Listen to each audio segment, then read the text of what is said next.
Nav and Travis Scott make great music together. I'm going to take a quick trip to the past for some of their past collaborations, starting off with 2016's Beebs in the Trap. Incredible collaboration. Nav killing his feature to the point where I had a question. Yo, who is this guy? There was a moment where I thought it was Travis Scott with a different pitch and edited, but now I'm like, no, this is a whole different person, Nav. And then from there, his career upwards trajectory. Later, dropped his self-titled EP, and we know how it went from there. Champions 2018. I didn't enjoy the hook from Travis or Nav. Everything else on the song was pretty good, but I've always had a conflict with it. 2018, Yosemite on Astro World with Gunna, a complete vibe, really enjoyable, great track. And then the grand, loud, explosive Turks, Travis Scott, Nav, and Gunna. Incredible, incredible. And I found myself enjoying Nav's more hyped and animated self on there. And it didn't feel like he was behind Gunna and Travis at that point trying to catch up. It was genuinely, he's right up there with them for the performances on here. Now, in the present, Never Sleep, Nav, Travis Scott, and Lil Baby. I was expecting Nav to continue that energy he usually does with a Travis Scott collaboration and to continue that momentum that he set with Tsunami. Unfortunately, we really didn't get that. Now, Lil Baby, not being a complete total opposite, but being a bit more fast paced with his raps, more hyped, and to a certain degree more animated than Gunna's music. And shit, his music just be a lot harder too. Lil Baby going crazy. I felt Lil Baby to be underwhelming and for his verses to be very basic. Nothing catchy, nothing that made me be like, damn, that was a sick Lil Baby bar. It felt like he just had to meet a quota. Now, a bit different from the usual formula, but here we are, 3 minutes and 6 seconds with production from Tay Keith, Grayson Beats, and Mike Dean. Never Sleep.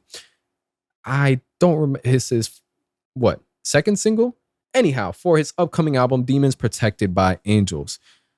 I really was anticipating this track. I set time out of my day to day to specifically listen to this in the whip. I'm like, I'm trying to hear this shit blasted. I'm not trying to just, oh, it's all right. I'm trying to listen to it multiple times. Y'all know the deal.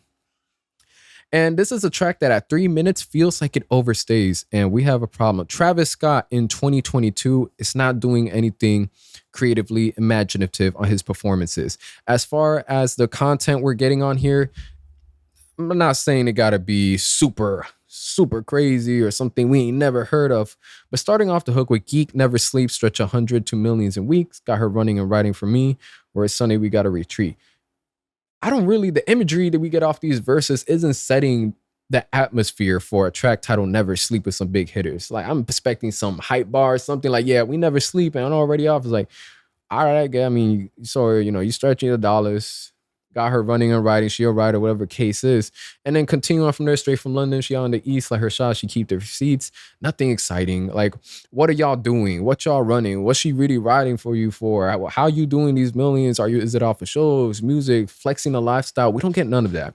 And unfortunately, Travis Scott doesn't do enough from his hook to his verse, where he's diversifying his pitch, tone, or cadences, adding any kind of creative, creative juices on here, honestly. Travis Scott, in 2022, I'm not saying he needs to be revolutionary on any feature, every feature, but on a track with Nav, which I felt you've performed way better in past songs, it is disappointing.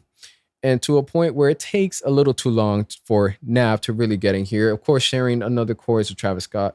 Geek Never Sleeps, step 100 to millions of weeks. Not gonna bash it, but at this point, I wouldn't have mind cutting off the chorus and then having Lil Baby. If anything, actually, cutting off that and then finally bringing Nav in here. That way we can have that Travis Scott Nav dynamic going on and let Lil Baby change the element up and bring the song forward. Now, Lil Baby, he's been on a hot streak for years. Lil Baby, one of the top rappers. I'm not here to say I was expecting a top 10 Lil Baby verse, but I was expecting at least a few quotables that would have me gravitating towards the song again. Even, the first couple verses, yeah, I'm from the streets, and remember me, Lil Dominique, I'm a dog, don't deny it at all. Nah, for real, keep your bitch on a leash. None of that was enticing for any replayability. And continuing on from there, we got a verse like pull up inside a McLaren, like beep beep, I took half an E, now I'm geeking. It's not it's not really setting an atmosphere. It's not setting the tone. And it isn't as loud as I would have liked. We could have easily just taken Lil Baby away from this track and we don't really lose anything. And we really don't gain anything much either having Lil Baby on here. Nav did all right. I honestly thought he did all right. I felt the pitch, I would say the volume, I'm trying to know the proper terms. It felt a little bit low from his vocals compared to how it was on Tsunami, where he really felt like he was on the forefront of the song. And there's only one verse here. One verse that I was like, damn, Nav, that's really how we feeling. And that's whenever he talks about the producer tag. If a producer don't take off his tag, I'll do it myself and I'll remake the beat. That's malicious. That's some fucked up shit. When I heard that, I'm like, all right, we got a quotable on here. I'm happy that it's coming from Nav too. And can you imagine that? Spending all your time killing the beat. This man out here takes away your tag, remakes the beat even better and drops that shit. Man, that's a menace. Menacing right there.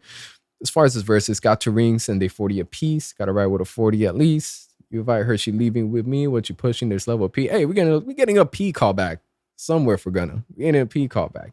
But you know, even then with his verses, one thing that I can say, because I mean, they're not outlandish or anything, at least a little creative. Always stay geek. If I ran into vampires, they would get high off the shit that I bleed. Like that makes you at least think a lot more than anything Travis or Lil Baby have been saying. Like they, you know, vampires, they really getting high off. Oh, your blood that you bleeding. All right, now we're gonna give him bonus points for the creativities and you know the imaginative aspect on here. Really made it a lot more fun. I would actually say Nav had the best performance in this track.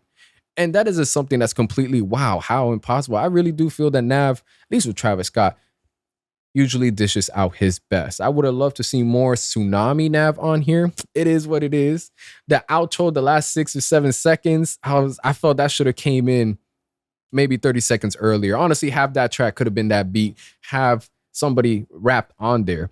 I would have redo this track. We could have started off, honestly, with Lil Baby rapping, Nav, Travis Scott for the hook, and then potentially have Nav on the outro, Travis Scott again, and make that outro at least 30 seconds to maybe 45 seconds and have someone rapping it and then have a little last 10 seconds where it's just an instrumental. If I were to rate this a food review, if we were going to give this a food review, I would say this is a great chicken quesadilla with chipotle sauce.